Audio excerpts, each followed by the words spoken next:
My dear students, welcome to Dakshinai classroom. बहुत बहुत बहुत स्वागत है प्यारे बच्चों आपका दक्षिणाई क्लासरूम चैनल पर।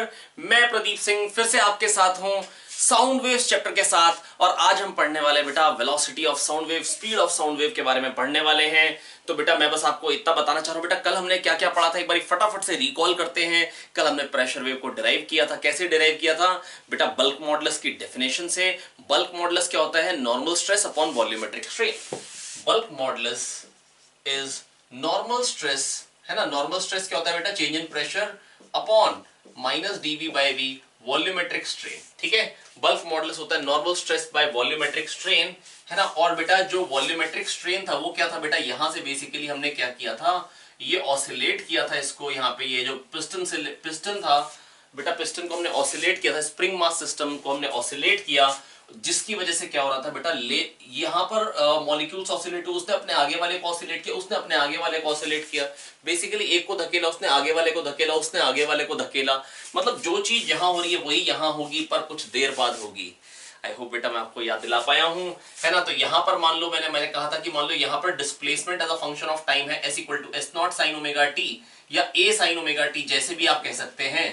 ठीक है, और यहां पर बेटा किसी एक्स पे क्या हो जाएगा, एस, ये तो है एस जीरो टी। ये बेसिकली ये एस जो है, ये एस क्या है प्यारे बच्चों? चलिए मैं लिख ही देता हूं। ये एस है एस जीरो टी।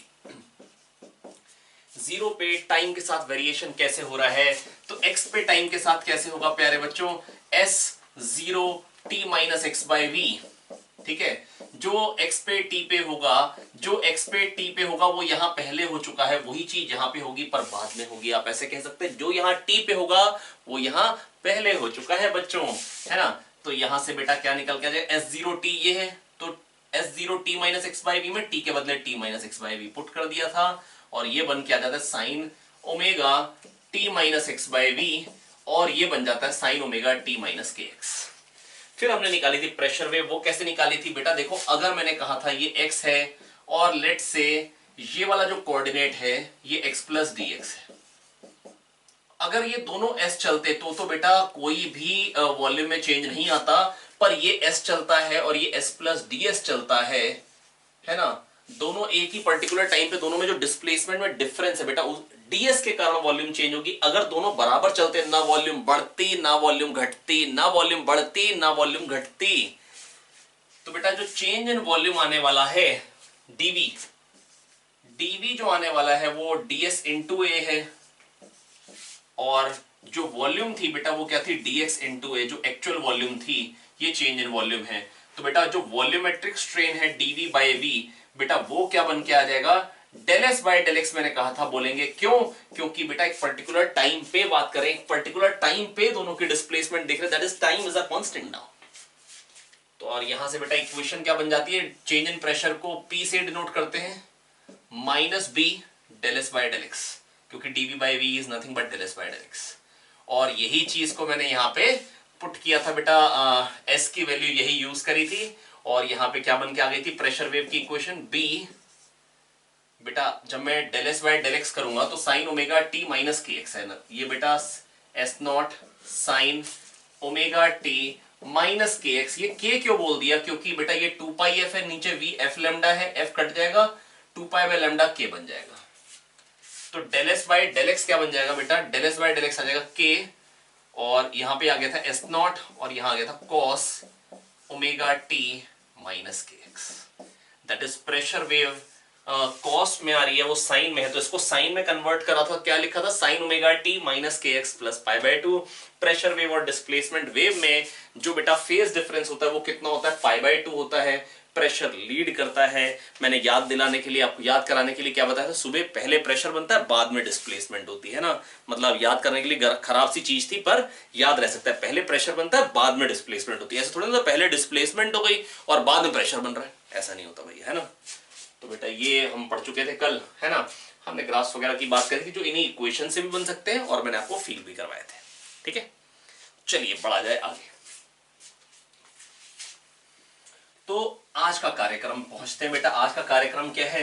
आज के कार्यक्रम में बेटा हमको अच्छा, मास्टर इक्वेशन कौन कौन सी है? P equal to minus b del s by del x use होती है ग्राफ बनाने के लिए। वैसे जस्ट अगर आपको याद दिलाऊं, और दूसरी बेटा जो इक्वेशन होती है, अगर इक्वेशन से बनाना है, दूसरा तो बात खाली और खाली वेव का डेफिनेशन से बन जाते हैं ग्राफ्स। बेटा वो ग्राफ वाला पार्ट थोड़ा सा बच्चों को कभी कभी कॉम्प्लिकेटेड लगता है, वो एक दो बार देखना पड़ेगा आपको, ठीक है। जस्ट एक सेकेंड, चलिए बढ़ते हैं आगे। अब बेटा वेलोसिटी ऑफ वेव की बात करनी है। वेलोसिटी या स्पीड ऑफ वेव के बारे में बोलूं मेरे को, है ना। तो बेटा स्पीड कैसे निकालेंगे, आइए देखते हैं। तो बेटा स्पीड ऑफ वेव, है ना, स्पीड ऑफ वेव कैसे डेवलप करें। स्पीड ऑफ साउंड वेव बेटा ये वही है ना, जिसमें हम साउंड वेव ट्रेवल हो रही है। अब देखो, सपोज करो यहां पे प्रेशर P2 है, जस्ट इधर ये x वाली लेयर है, ये x प्लस dx वाली लेयर है, ठीक है। यहां पे प्रेशर P1 है, ठीक है बच्चों। अब बेटा मेरे को ये बताइए, जो इस लेयर पे फोर्स आएगा वो क्या आएगा। P2A इधर से आएगा और P1A इधर से आएगा। अब किसी को पता थोड़ी ना कौन ज्यादा है कौन कम है। मैं कह रहा हूं अगर P2 ज्यादा होगा तो फोर्स नेगेटिव में आएगा, P1 ज्यादा होगा तो फोर्स पॉजिटिव में आएगा। तो मैं ये कह सकता हूं कि जो फोर्स आएगा वो P2 माइनस P1A का नेगेटिव आएगा, कि अगर P2 ज्यादा होगा तो ही तो नेगेटिव में आएगा।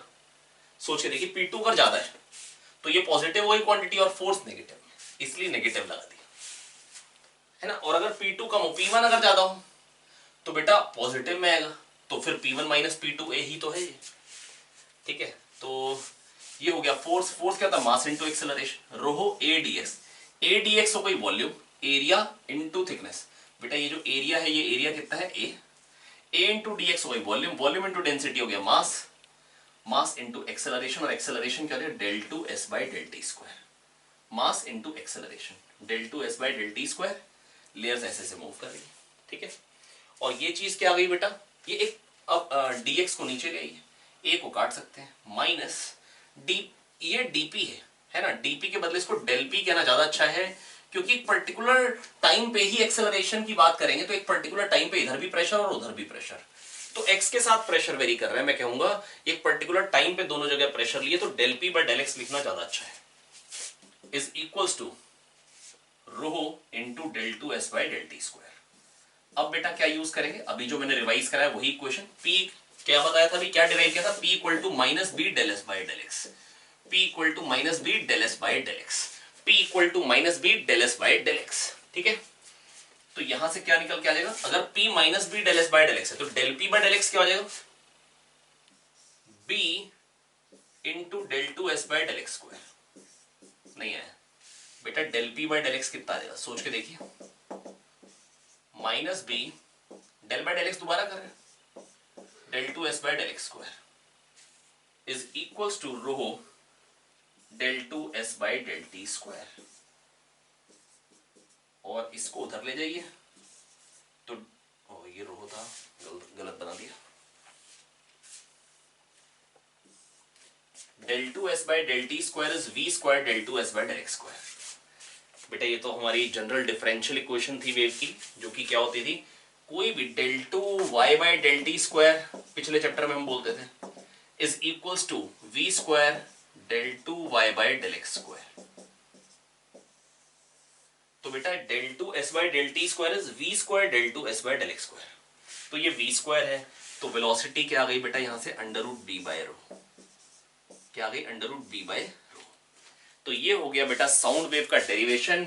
एक बार ऐसा करेंगे, नोट कर लेंगे कायदे से, है ना, और फिर हम बढ़ते हैं आगे, है ना। ध्यान से देख लेंगे बेटा कैसे किया। इधर से जो, इधर जो प्रेशर है बेटा, ये छोटी सी लेयर कंसिडर करी, x से x प्लस dx वाली, P2A इधर को फोर्स आ रहा है, P1A इधर को आ रहा है, तो टोटल फोर्स क्या हो गया प्यारे बच्चों, P2 माइनस P1A, है ना। मतलब ये जो अगर P2 को ज्यादा मान लो तो नेगेटिव में आ रहा है, तो इसलिए नेगेटिव लगा दिया, है ना, क्योंकि P2 माइनस P1A तो मैग्नीट्यूड आ रहा है, नेगेटिव में है फोर्स, तो नेगेटिव लगा दिया। Force equals to mass into acceleration rho A dx into del two s by del t square, ठीक है।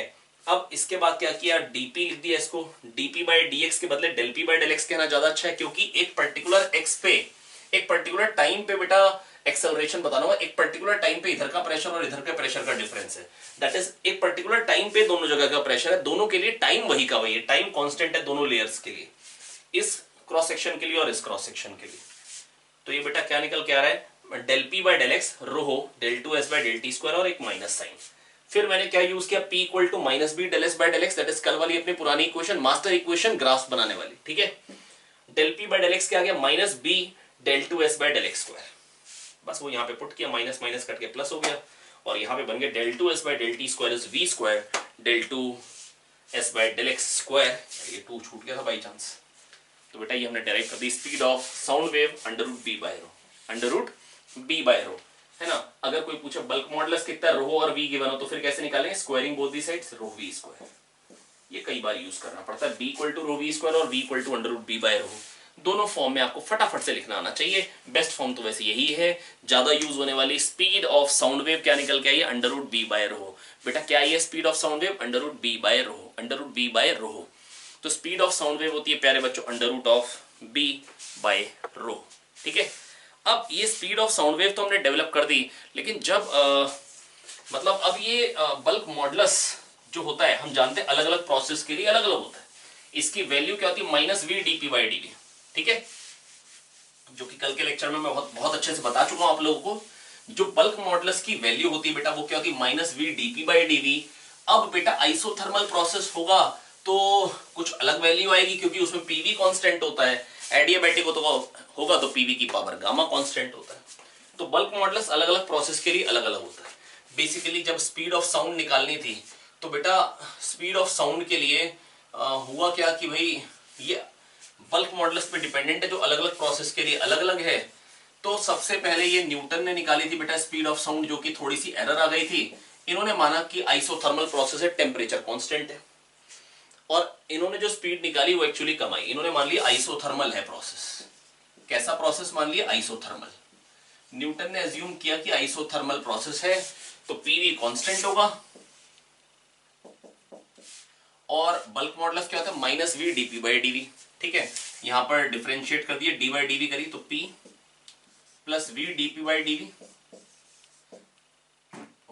डी बाई डीवी करना था, कांस्टेंट का differentiation zero, p v equal to n r t होता है, टेम्परेचर तो कांस्टेंट है, हट गया। अब यहां से बेटा minus we DP by d v, ये क्या निकल के आ रहा है, ये निकल के आ रहा है पी, ठीक है, ये निकल के आया पी। तो बच्चों मैं बस आपको ये कहना चाह रहा हूं, जो बल्क मॉडुलस होता है वो प्रेशर के बराबर होता है आइसोथर्मल प्रोसेस में। तो अंडर रूट पी बाय रो बन गया था, है ना। तो यहां से बेटा स्पीड ऑफ साउंड जो निकल गई थी under root d by rho में, वो बन गई under root p by rho. और बेटा मैं अगर बताऊं आपको, p v equal to n r t को लिख सकते हैं mass upon molecular mass, number of moles को आरटी, मास अपॉन वॉल्यूम बन जाएगा डेंसिटी, तो हो जाएगा p m equal to rho r t, ठीक है, या रो हो जाएगा पीएम बाय आरटी, ठीक है। तो रो को आप पीएम बाय आरटी पुट कर सकते हैं, रो को क्या पुट कर सकते हैं, पीएम बाय आरटी, या पी को रो आरटी बाय एम। तो अगर rho RT by M put करेंगे तो रो कट जाएगा, ये आ जाएगा under root RT by M. और जब इससे साउंड की वेलोसिटी निकाली है ना थ्योरेटिकली, तो बेटा वो तो आई 300 के आसपास, बल्कि 300 से भी कम, जो कि एक्चुअली में होती है बेटा 330 के आसपास। तो आई तो गड़बड़, है ना। तो अब ये तो समझ में आ रहा है कि चलो थोड़ी गड़बड़ आ रही। तो इसके बाद क्या वो लाप्लास साहब है, लाप्लास साहब ने बोला कि एक्चुअली में कॉम्प्रेशन रेयरफेक्शन इतनी जल्दी जल्दी होंगे बेटा, जो कॉम्प्रेशन रेयरफेक्शन है वो इतनी जल्दी जल्दी होती है, एक जगह पे एयर कॉम्प्रेस होती है वापस से, है ना, मतलब कॉम्प्रेशन आता है, मतलब एयर दबती है खुलती है, दबती है खुलती है, कॉम्प्रेशन रेयरफेक्शन इतनी जल्दी जल्दी होता है कि हीट एक्सचेंज हो ही नहीं सकता उतनी जल्दी, हीट एक्सचेंज हो ही नहीं सकता, क्योंकि एयर बैड कंडक्टर है और हो भी बहुत जल्दी जल्दी रहा है, रेयरफेक्शन कॉम्प्रेशन। तो उन्होंने बोला कि लाप्लास साहब आए, उन्होंने बाद में बोला लाप्लास, है ना, लाप्लास करेक्शन बोलते हैं, इन्होंने बोला कि आइसोथर्मल नहीं, प्रोसेस को हमको एडियाबैटिक एज्यूम करना चाहिए था, ठीक है। एडियाबैटिक के अकॉर्डिंग क्या होता है बेटा, एडियाबैटिक के अकॉर्डिंग पीवी की पावर गामा कांस्टेंट होता है ना। अगर अपने को मतलब भूल गए हैं थोड़ा सा, मतलब अगर इतना कि आपको थर्मोडायनेमिक्स बिल्कुल भी याद नहीं, तो बेटा एक बार रिवाइज कर लेंगे। पीवी की पावर गामा कांस्टेंट होता है, और यहां से जब हम निकालेंगे वी डीपी बाई डीवी, वो कितना आएगा आइए देखते हैं। पी वी की पावर गामा कांस्टेंट, इसको डी बाई डीवी करें, गामा वी की power gamma -1 plus DP by DV V की पावर गामा, ठीक है, is equal to 0।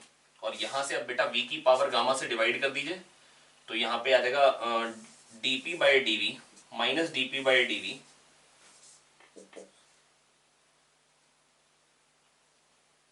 Is equals to gamma P by V. V की पावर गामा से divide करी, V की पावर गामा कट जाएगा और यहां पर बचेगा वी नीचे। अब minus we DP by DV, that is जो बल्क मॉडुलस निकल के आ रहा है minus we DP by DV.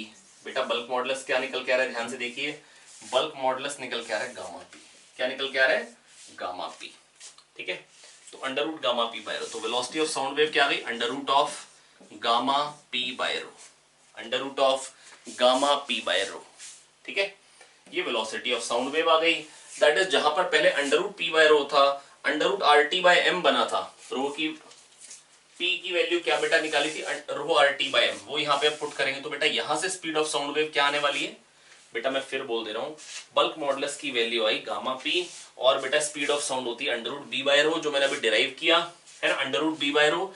Speed of sound होती है under root B by rho. बेटा याद करेंगे, स्पीड ऑफ साउंड होती है under root B by rho, speed of sound होती है under root B by rho. और बेटा न्यूटन ने क्या माना था, आइसोथर्मल प्रोसेस पीवी कांस्टेंट, वहां से minus we DP by DV, जो बल्क मॉडुलस आया वो पी आया।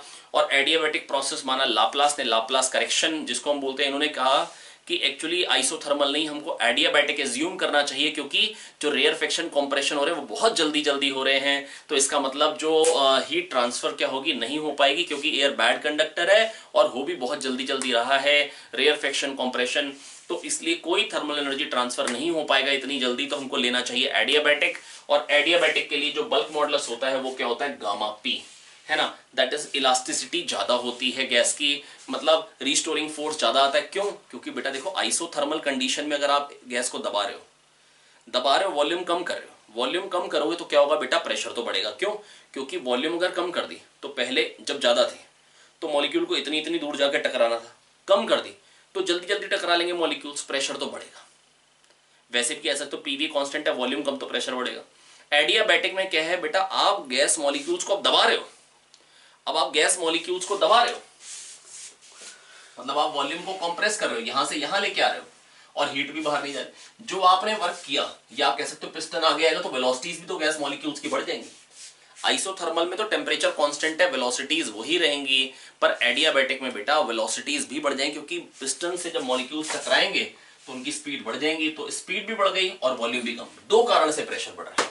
वहां पर स्पीड वही है क्योंकि टेम्परेचर को हम कांस्टेंट मेंटेन रखते हैं। आइसोथर्मल प्रोसेस वो प्रोसेस होता है जिसमें टेम्परेचर कांस्टेंट है।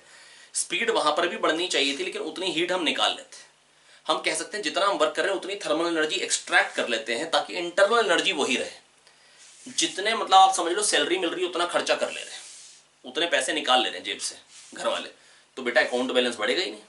अरे आया, समझ में नहीं आया? आई होप बेटा मैं आपको समझा पा रहा हूँ, ध्यान से सुनिए मेरी बात। आइसोथर्मल में हम जब वॉल्यूम कम कर रहे हैं तो प्रेशर बढ़ेगा, क्योंकि वेलोसिटीज वही हैं। एडियाबैटिक में वेलोसिटीज बढ़ जाएंगी और वॉल्यूम भी कम होगी।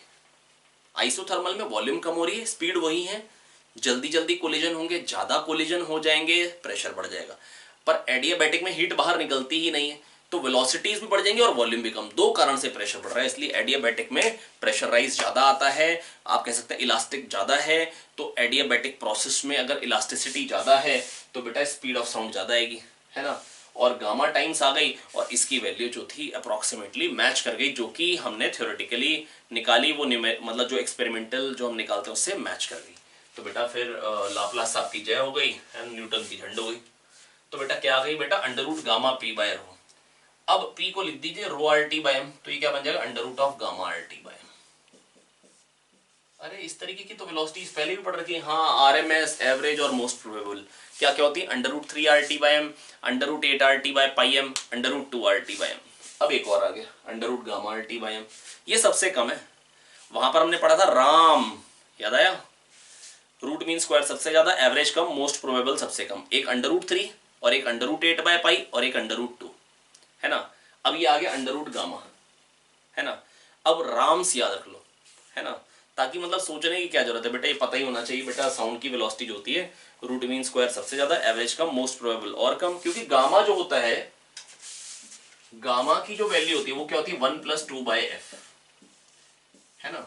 तो ये तो 2 तक पहुंचेगा ही नहीं, क्योंकि ईटा जो होता है डिग्री ऑफ फ्रीडम जो होती है, एफ लिख दिया, तो जो डिग्री ऑफ फ्रीडम होती है वो 3, 5 और 6 होती है मोनोटॉमिक डायटोमिक और पॉलीएटॉमिक नॉन लीनियर के लिए 3, 5 और 6 होती है।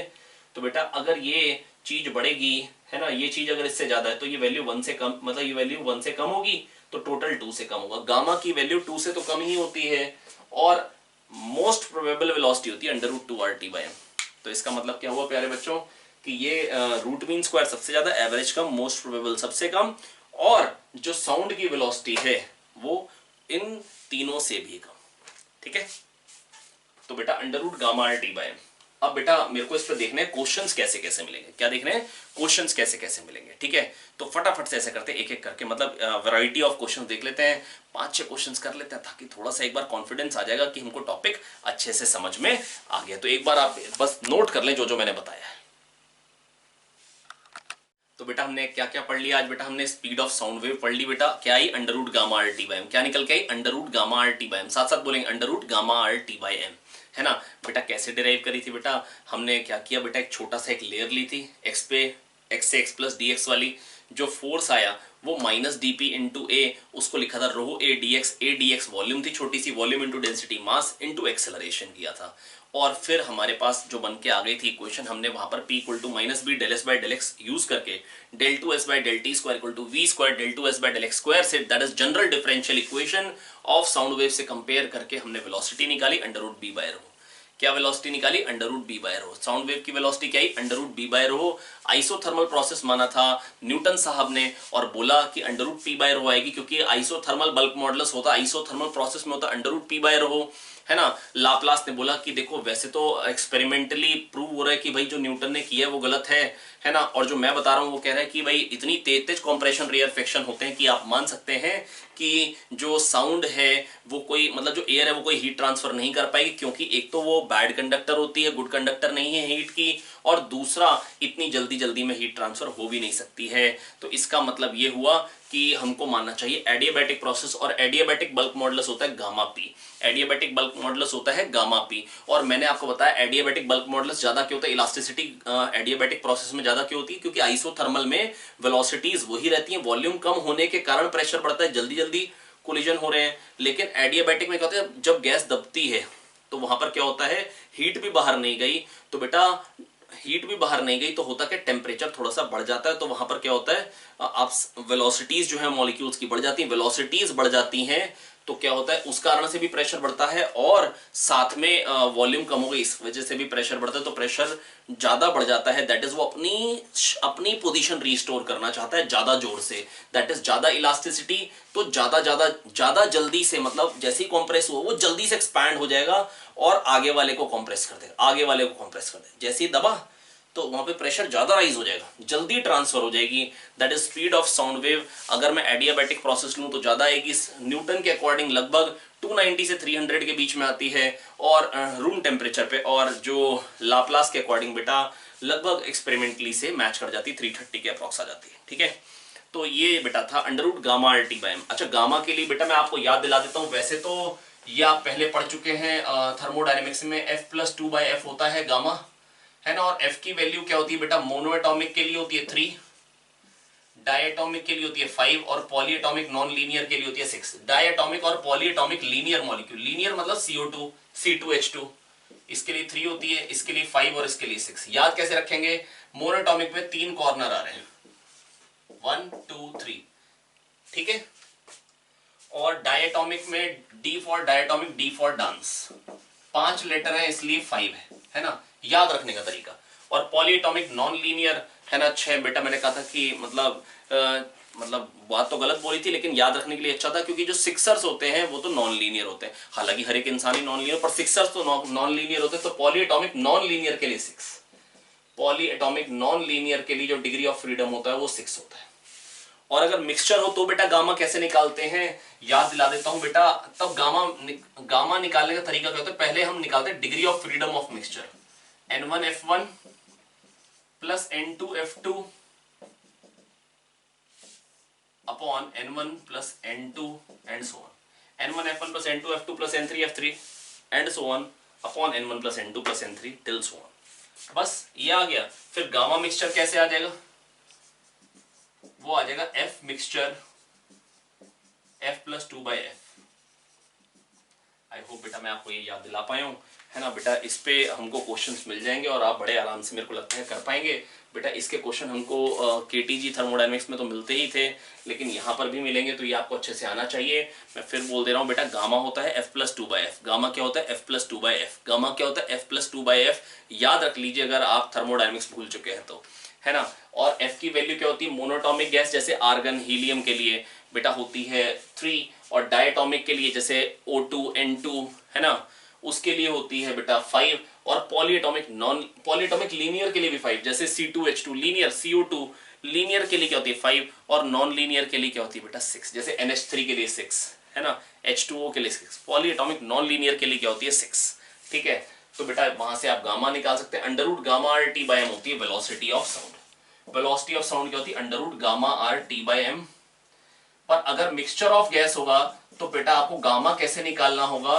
गामा निकालने का तरीका हो जाएगा N1F1 + N2F2 टिल Nn, मतलब and so on upon N1 + N2 + N3।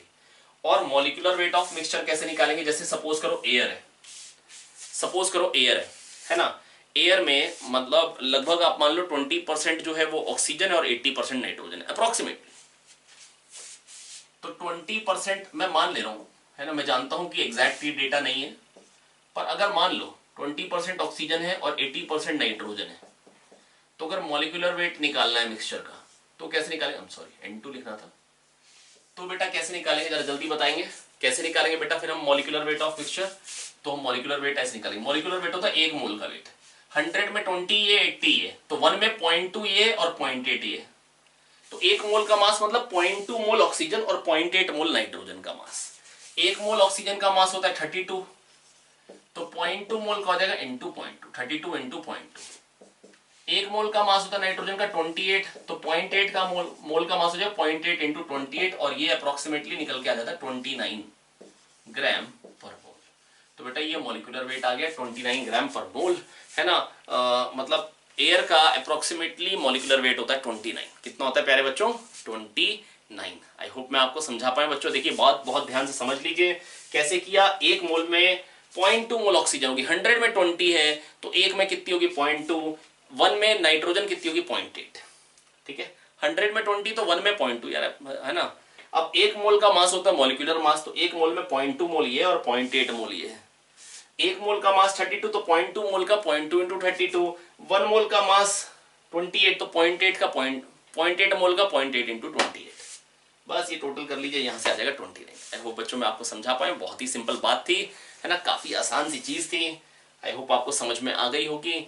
चलिए तो ऐसा करते हैं, अब कुछ क्वेश्चंस कर लेते हैं। ये जितना भी मैंने बताया बेटा ये आपको याद रहना चाहिए। डिग्री ऑफ फ्रीडम मिक्सचर के लिए कैसे निकालेंगे? अगर दो ही गैसेस हैं N1F1 + N2F2 upon N1 + N2, अगर तीन है N1F1 + N2F2 + N3F3 upon N1 + N2 + N3, अगर N1 N2 N3 मोल्स है और उनकी डिग्री ऑफ फ्रीडम अगर F1 F2 F3 है तो।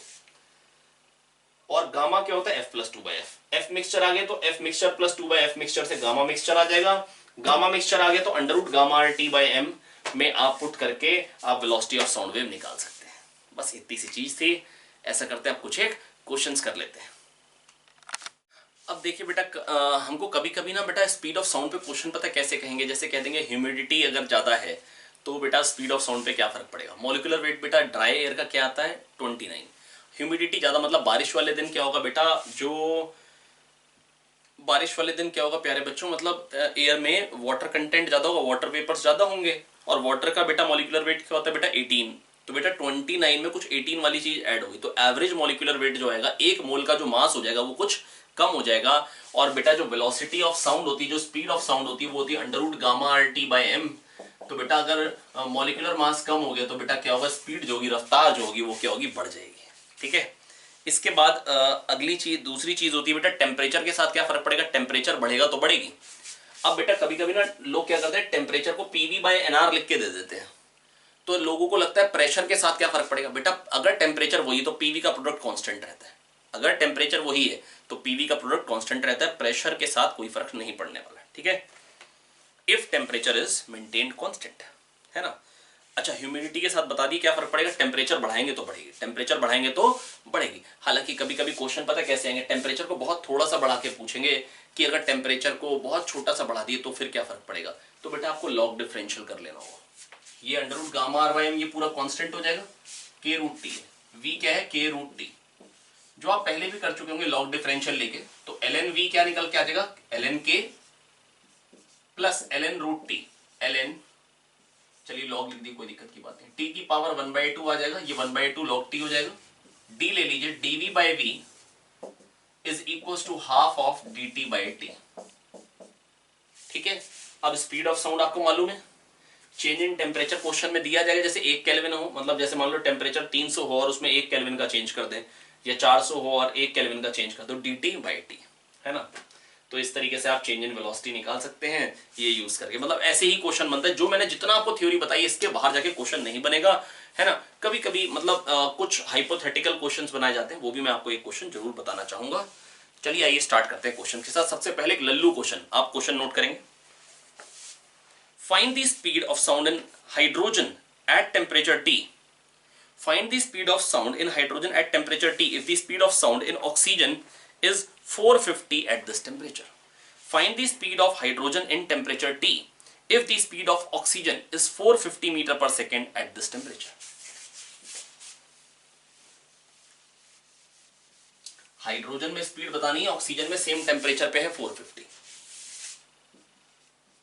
Speed of sound in hydrogen, hydrogen और ऑक्सीजन दोनों डायटोमिक है, दोनों के लिए गामा सेम होगा। पर मॉलिक्यूलर वेट क्या होता है इसका, 2 × 10⁻³ किलोग्राम में। और ऑक्सीजन के लिए क्या है बेटा, speed of sound 450 under root gamma are T, क्योंकि गामा सेम होगा क्योंकि दोनों डायटोमिक है। और मॉलिक्यूलर वेट क्या होता है बेटा, 32 ग्राम, तो किलोग्राम में इंटू 10⁻³ डिवाइड कर दीजिए। तो speed in hydrogen upon speed in oxygen which is 450 is under root 16 which is 4। बस यहां से बेटा आप स्पीड इन हाइड्रोजन निकाल सकते हैं, कितनी आ जाएगी, 450 into 4 that is 1800। कितनी आ जाएगी प्यारे बच्चों, 1800।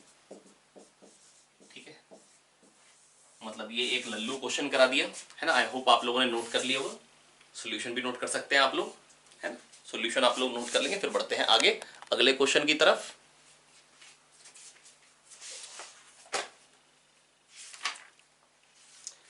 आइए ऐसा करते हैं, 2-3 क्वेश्चन फटाफट से और देखते हैं इसी चीज पे।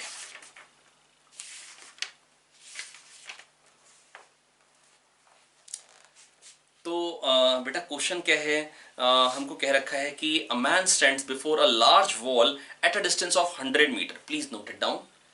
A man stands before a large wall at a distance of 100 meter and claps his hands at regular intervals in such a way that echo of a clap merges with the next clap. If we clap 5 times during 3 seconds, find the velocity of sound in air. I hope मैं आपको question समझा पाया हूं। 100 metres पे इंसान खड़ा है, कितने मीटर्स पे, 100 मीटर्स पे। और कह रहे हैं, एक बार क्वेश्चन फिर से सुन लीजिए, अगर नहीं लिखा हो तो आप नोट कर लेंगे।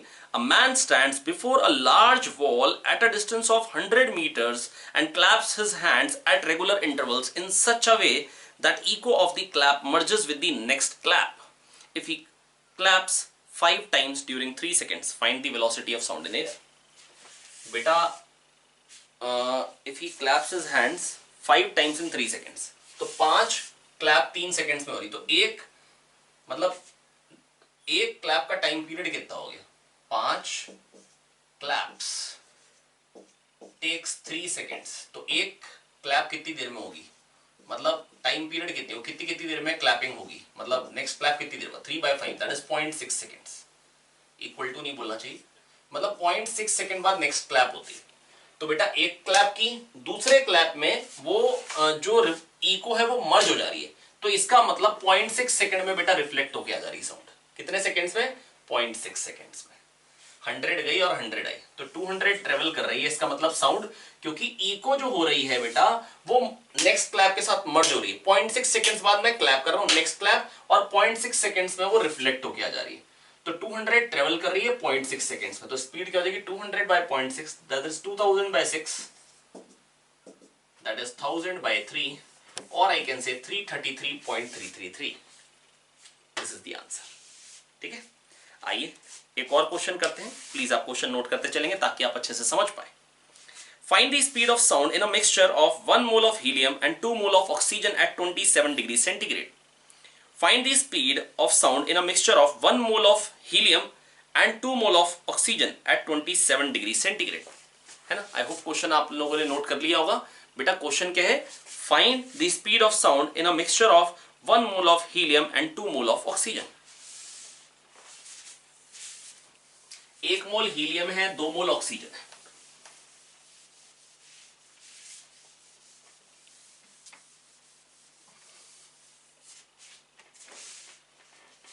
ठीक है, 1 mole helium, 2 mole oxygen. Degree of freedom इसकी होती है मोनोटॉमिक गैस 3, डायटोमिक गैस की डिग्री ऑफ फ्रीडम होती है 5। ठीक है, अब बेटा मेरे को क्या कह रहे हैं, आइए ध्यान से सुनते हैं क्वेश्चन। क्वेश्चन कह रहा है स्पीड बतानी है, बस खाली 27 degree centigrade, that is temperature is 300 kelvin. ठीक है, अब बेटा कैसे निकालेंगे, आइए देखते हैं। सबसे पहली बात, under root gamma R T by M use कर रहे हैं, पर गामा क्या है तो मेरे को पहले degree of freedom of mixture निकालनी पड़ेगी, जो कैसे निकालेंगे, N1F1 1 mole 1 into 3, N2F2 2 into 5 upon N1 plus N2 that is 3। कितना आ गया, 3 plus 10 13 by 3। तो गामा मिक्सचर कितना हो जाएगा, under root of F plus 2 by F 13 by 3 plus 2 upon 13 by 3 19 by 3 90 under root of 19 by 13। ठीक है, ये आ गया अंडर रूट ऑफ 19 by 13, ये आ गया गामा मिक्सचर। अब बेटा सॉरी, ये तो F plus 2 by F होती है, अंडर रूट क्यों लगा दिया, आई एम सॉरी। बेटा गामा मिक्सचर क्या होता है प्यारे बच्चों, बंद करना। आइए देखते हैं बच्चों, तो बेटा गामा मिक्सचर क्या निकल के आ जाएगा, गामा मिक्सचर आ जाएगा प्यारे बच्चों under root of F plus 2 by F। F mixture क्या है, F plus 2 by F 13 by 3 plus 2 by 13 by 3 which will come out to be 3 to the 6 plus 13 19 by 3 upon 13 by 3 19 by 13। ये आ गया बेटा gamma mixture. और बेटा speed of sound निकालने के लिए मेरे को गामा मिक्सचर चाहिए, तो मॉलिक्यूलर वेट ऑफ मिक्सचर, बेटा वो क्या आ जाएगा, मॉलिक्यूलर वेट 1 मोल हीलियम है, 2 मोल ऑक्सीजन है, 3 मोल का मास निकाले। 1 मोल का मास होता है 4, 1 मोल का मास 4 होता है, 1 मोल का मास 32 था, तो 2 मोल का क्या देगा, 2 into 32 दैट इज 64। ये 3 मोल का मास है, तो 1 मोल का क्या हो जाएगा, ये 1 मोल मिक्सचर का मास आ गया। और 1 मोल का जो मास होता है उसी को बोलते हैं मॉलिक्यूलर वेट। और ये क्या निकल के आ जाएगा, 4 plus 64 68 by 3। बस बेटा कुछ नहीं रहेगा, स्पीड ऑफ साउंड क्या हो जाएगी, under root gamma R T by M, under root gamma R T by M. और यहाँ पे गामा कितना है बेटा, गामा दे रखा है, गामा निकाल ली हमने 19 by 13, आर 25 by 3 8.314, 25 by 3 लिखना ज्यादा अच्छा है। Under root gamma are T, temperature कितना था 300 क्वेश्चन में गिवन था, बाय एम मॉलिक्यूलर वेट क्या आ गया बेटा मिक्सचर का 68 by 3, ग्राम में है तो किलोग्राम में कन्वर्ट करना पड़ेगा इंटू 10 की पावर -3। फटाफट से बेटा एक बार नोट कर लेंगे, जल्दी से एक बार नोट करें, शाबाश।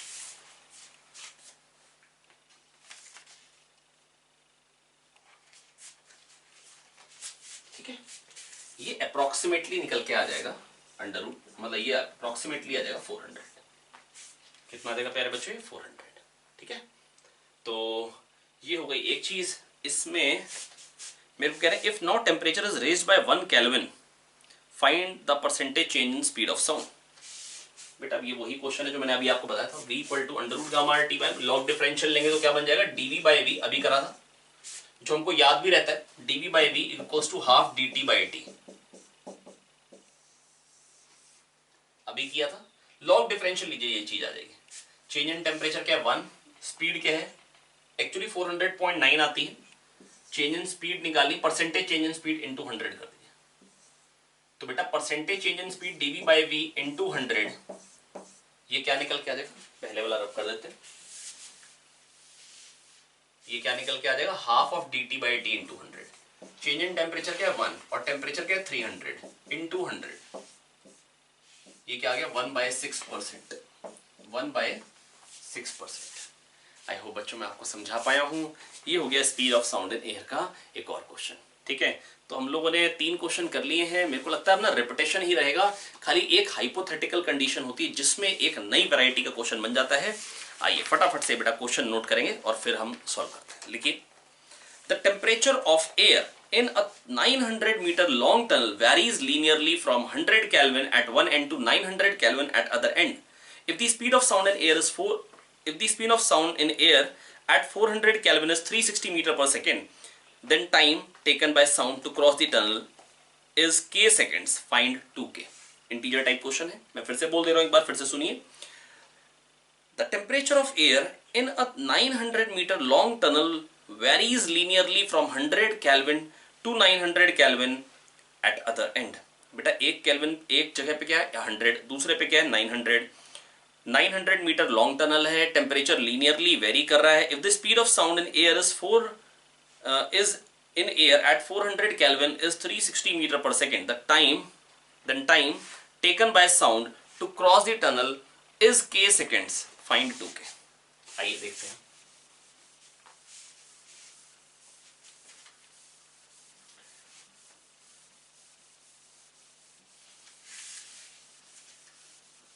एक सेकेंड बस जस्ट ड्रॉप कर लें ताकि ये जगह बन गई है। आई होप आप लोगों ने थोड़ा सा क्वेश्चन नोट कर लिया है और आप लोगों ने थोड़ा सा सोचा भी होगा। ऐसे जब भी मैं क्वेश्चन लिखवाता हूं तो एक बार स्क्रीन पॉज करके फटाफट से ट्राई कर लीजिए करिए। ठीक है, तो 100 से 900 जा रहा है, एक टनल है, यहाँ पे 100 केल्विन है टेम्परेचर, यहाँ पे 900 केल्विन है, ये 900 मीटर है।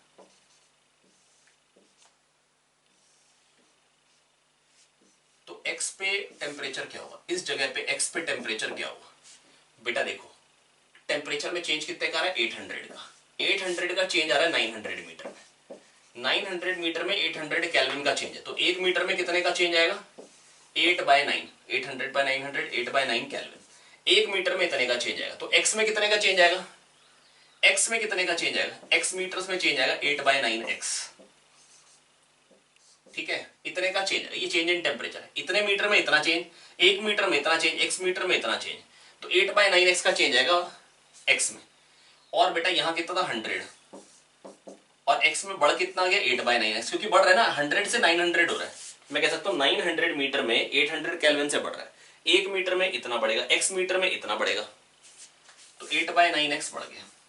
तो ये हो गया टेम्परेचर, ये क्या हो गया प्यारे बच्चों टेम्परेचर हो गया। ठीक है, अब ये आ गया मेरे पास टेम्परेचर। अब बेटा मेरे को बताना क्या है, स्पीड पहले निकालेंगे as a function of X, फिर इंटीग्रेट करके हम निकाल लेंगे, इंटीग्रेट करके हम क्या निकाल लेंगे कि टाइम कितना लगेगा।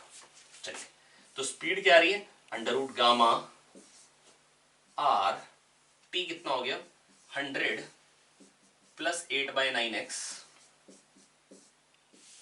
Bye M.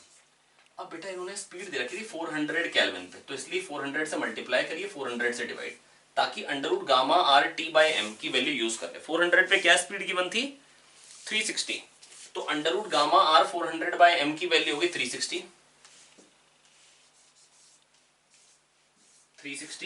और अंदर क्या बचा, ये तमाशा जो बचा है उसकी वैल्यू अंडर रूट 400 बाहर निकाल लीजिए, वो 20 हो जाएगा। अब अंदर तमाशा क्या बचा है 100 प्लस 8/9x, 100 प्लस 8/9x। अब बेटा ये v आ गया है as a function of x, आप v को dx/dt लिखिए, सिंपल वेरिएबल सेपरेबल फॉर्म है, आप इंटीग्रेट कर लीजिए। ठीक है, लेकिन ये जो तरीका होगा इंटीग्रेट करने वाला ये हद बेवकूफ़ी है। अगर आप बहुत ध्यान से कंपेयर करें तो ये आपको मिल जाएगा, ये 18 है, 18 का स्क्वायर होगा 324, स्क्वायरिंग बोथ दी साइड्स। आप ध्यान से देखिए क्या बन गया 324 और 0 प्लस ये 9 2 ज़ा 18, 2 बचा, 2 8 ज़ा 16। इसको ध्यान से अगर आप देखेंगे तो ये v square equal to u square plus 2ax बन जा रहा है। That is constant acceleration, that is यहां पर स्पीड ऑफ साउंड जो है वो यूनिफॉर्मली एक्सेलरेटेड है। इंटीग्रेट करना हद बेवकूफी जब मैं जानता हूं कि एक्सेलरेशन कांस्टेंट है, और जब एक्सेलरेशन कांस्टेंट होता है तो हमने क्या सीखा था बेटा काइनेमैटिक्स में एवरेज वेलोसिटी यूज कर सकते हैं। क्यों? क्योंकि अगर एक्सेलरेशन कांस्टेंट है, बेटा मेरी बात सुनिए, इधर अगर टाइम निकालना हो बेटा, डिस्प्लेसमेंट अपॉन टाइम जो होती है, जो स्पीड आती है, उसको हम बोलते हैं एवरेज वेलोसिटी। एवरेज वेलोसिटी का फायदा क्या है मैं आपको बताता हूं। ये ut plus half a T square होता है, यूनिफॉर्मली एक्सेलरेटेड होगा तो अपॉन टाइम करूंगा तो क्या आएगी, u plus half a t, u plus a आप कह सकते हैं, और साथ में आप लिख सकते हैं t/2। ये हो गई velocity at t/2 time, velocity at t/2 time. Average velocity is velocity at mid time, average velocity is velocity at mid time.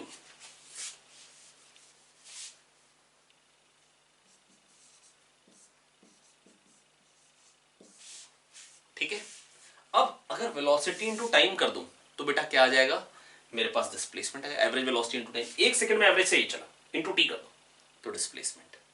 तो बेटा बस मैं आपको ये कहना चाह रहा हूं, है ना। और इसको मैं ये भी कह सकता हूं, एवरेज वेलोसिटी जो निकल के आई है ना, वो कुछ और नहीं है, वो u प्लस v/2 है। v है u प्लस ए टी, आप पुट करके देख लीजिए, आपको वही मिल जाएगा। बेटा इतना मेरे को लगता है काइनेमैटिक्स आपको याद होगी। अब बेटा अगर 400 पे वेलोसिटी है, मैंने क्या बताया था अभी आपको, 360, 400 केल्विन पे वेलोसिटी 360 है, under root gamma R 400 by M, अगर ये चीज है 360 तो 100 पे क्या होगी, मतलब 4 बाहर निकाल लीजिए, 4 का अंडर रूट 2 आ जाएगा तो 180, यहां पे वेलोसिटी 180 होगी।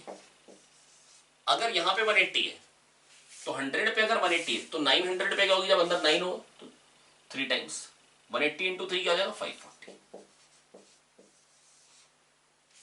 तो आपको यहां की वेलोसिटी भी पता लग गई और आपको यहां की वेलोसिटी भी पता लग गई।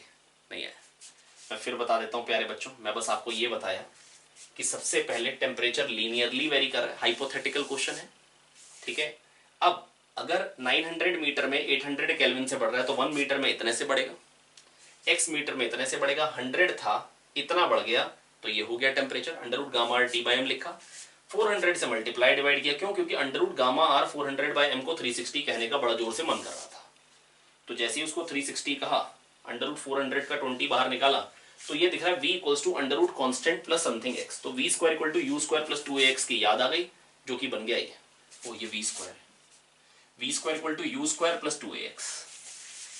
ठीक है, तो बेटा आपको मिल चुका है कि यहाँ पे वेलोसिटी क्या होगी। बेटा आप सोचिए ना, 400 पे अगर वेलोसिटी 360 है तो 100 पे क्या होगी, खाली 4 ही तो हटाना है यहाँ से, 4 को बाहर ले जाइए, मतलब क्या आ जाएगा, 2 आ जाएगा, तो under root gamma R 100 by M क्या हो जाएगा, 360 बाई 2 दैट इज 180, और 900 के लिए चाहिए तो 3 से मल्टीप्लाई करना पड़ेगा, 540। अब एवरेज वेलोसिटी क्या हो जाएगी, 180 और 540 का एवरेज क्या हो जाएगा, 180।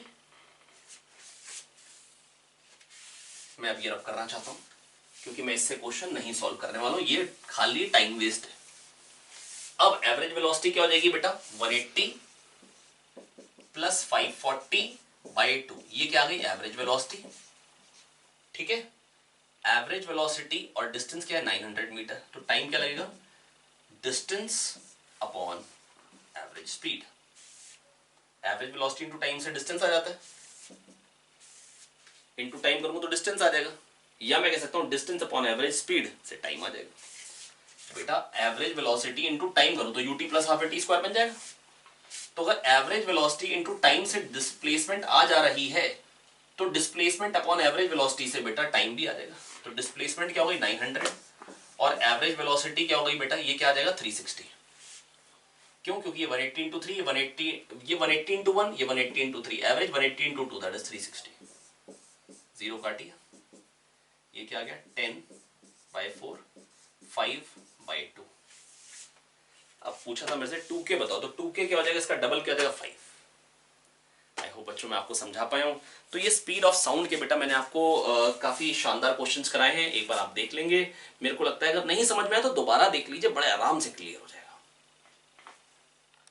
जो क्वेश्चन कराया एक बार फिर से समझाने की कोशिश करता हूं। बेटा क्वेश्चन क्या था बेटा, ये 900 मीटर लॉन्ग टनल है, ठीक है, यहां टेम्परेचर 100 केल्विन है और यहां 900 केल्विन है।